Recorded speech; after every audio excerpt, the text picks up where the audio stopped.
Alors là, à partir de là, on pourrait passer justement au physicalisme et au matérialisme. Le physicalisme, c'est au fond un fruit de ce réductionnisme et de cet éliminativisme. Ça serait le fruit ultime de ce réductionnisme parce qu'on considérerait non seulement que tout ce qui relève de la biologie, voire de la psychologie, est réductible à des termes relevant de la physique et de la chimie, mais en plus que tout ce qui existe n'est que physique et n'est que chimique. Et tout le reste serait une sorte d'efflorescence ou d'épiphénomène de ce qui est physique et chimique. On a beaucoup parlé du rapport entre le matérialisme et le physicalisme. Dire que tout ce qui existe est physique, n'est-ce pas dire que tout ce qui existe est matériel? Et donc, n'est-ce pas dire que finalement on professe une doctrine matérialiste? On pourrait dire cela, mais il me semble que les physicalistes tendent à revendiquer la différence entre le physicalisme et le matérialisme. Le matérialisme, pour eux, est une doctrine relativement ancienne qui consistait à dire que tout ce qui existe, justement, ce sont les corps matériels. Et les corps matériels, on les concevait comme des portions d'étendue, impénétrables. Donc on avait une notion extrêmement claire de la matière, une notion un peu simplificatrice que la physique a tendu à mettre en cause de nos jours. Et du coup, du matérialisme des temps anciens, c'est-à-dire de la doctrine selon laquelle seuls existent les corps matériels, on est passé au physicalisme selon lequel eh bien, tout ce qui existe, c'est l'objet de la physique, quel que soit cet objet, sans vraiment être très précis sur la nature de cet objet de la physique. Mais du coup, on est très flou. À mon avis, le physicalisme est une doctrine pas très bien déterminée, parce que l'objet de la physique n'est pas clairement défini. Tout ce qu'on peut dire de l'objet de la physique, c'est que finalement, il est inclus dans les théories physiques, ou qu'il est l'un des référents des termes de la théorie physique. Mais à part ça, on ne peut pas en dire grand-chose. Est-ce que la fonction d'onde de la mécanique quantique, c'est justement un objet de la physique? Est-ce que le monde serait réductible à la fonction d'onde de la mécanique quantique? Voilà le genre de questions qu'on peut se poser à juste titre. Ou alors, si on ne se pose pas cette question, ce qui risque d'arriver, c'est qu'on devient extraordinairement vague, extraordinairement flou, c'est-à-dire encore plus vague et plus flou que finalement les disciplines comme la psychologie et la biologie, que les physicalistes accusaient avec tant de vigueur d'être des disciplines de la science molle.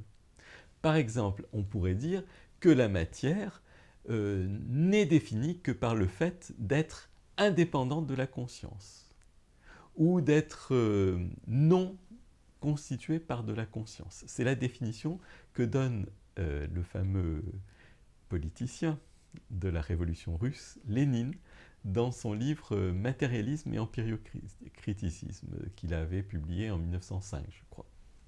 Dans ce livre, il dit simplement « La matière, c'est ce qui est indépendant de la conscience ». Dans ce cas, tout devient étrange. Comment est-il possible de tirer la conscience de quelque chose qui est indépendant de la conscience? Vous voyez, on arrive à la fois à du vague, parce qu'au fond, on ne sait plus très bien ce qu'est la matière, si c'est simplement ce qui est indépendant de la conscience, c'est une définition purement négative, et en même temps, on arrive à des cercles un peu vicieux. Comment tirer la conscience de ce qui est indépendant de la conscience? Des questions un petit peu étranges comme cela. Donc le physicien peut vous répondre beaucoup de choses. Il peut vous répondre, eh bien, je crois que la conscience émerge des processus qu'un physicien est capable de légaliser, c'est-à-dire qu'il est capable de prendre en compte dans les lois qu'il énonce. À ce moment-là, effectivement, il est totalement physicaliste.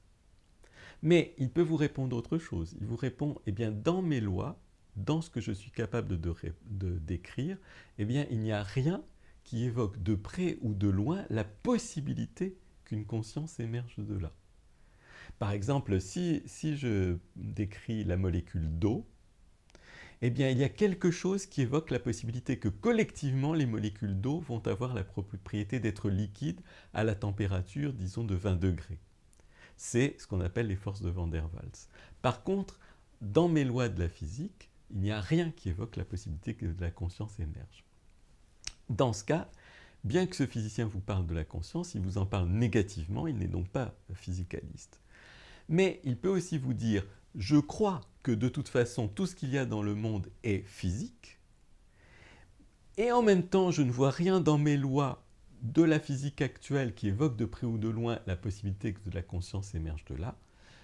Par conséquent, il faut que j'ajoute à cela une propriété supplémentaire que j'appelle la propriété psychique, ou la propriété proto-psychique, ou la propriété proto-expérientielle.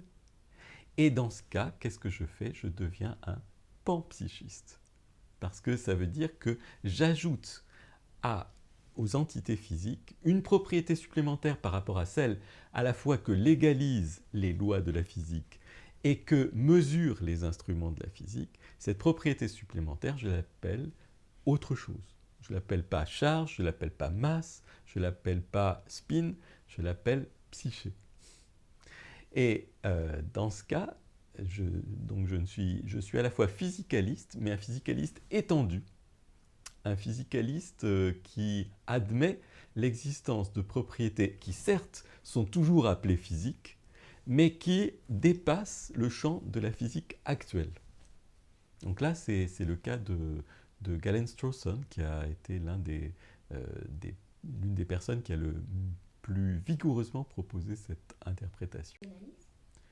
Alors oui, le fonctionnalisme, c'est une doctrine qui s'est opposée au réductionnisme, mais tout en ayant le même présupposé métaphysique. C'est-à-dire que pour le fonctionnalisme comme pour le réductionnisme, tout ce qu'il y a, c'est les niveaux d'organisation les plus bas, c'est-à-dire les niveaux d'organisation physique.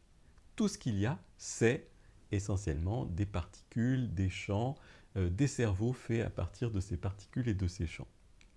Mais en même temps, d'après le fonctionnalisme, tout ce qui concerne l'esprit ne peut pas être entièrement déduit a priori à partir de notre connaissance, même optimale, du niveau d'organisation inférieur, c'est-à-dire le niveau d'organisation physique. Il faut ajouter quelque chose qui est précisément une forme, si vous voulez, une forme émergente d'organisation qui n'est pas totalement réductible à l'organisation la plus élémentaire. Et ce niveau émergent d'organisation, on peut dire que c'est l'équivalent du logiciel par rapport au matériel dans un dispositif informatique. On ne peut pas déduire le logiciel du matériel, mais on peut implémenter un logiciel sur un matériel. Et du coup, les fonctionnalistes ont considéré que l'esprit était au corps et au cerveau ce que le logiciel est au matériel dans un ordinateur. Pas réductible donc au matériel, mais néanmoins ne contenant rien de plus qu'une organisation du matériel. Et donc pour eux, l'esprit, pour les fonctionnalistes, l'esprit c'est exactement la même chose, c'est simplement une organisation macroscopique, émergente du matériel neuronal.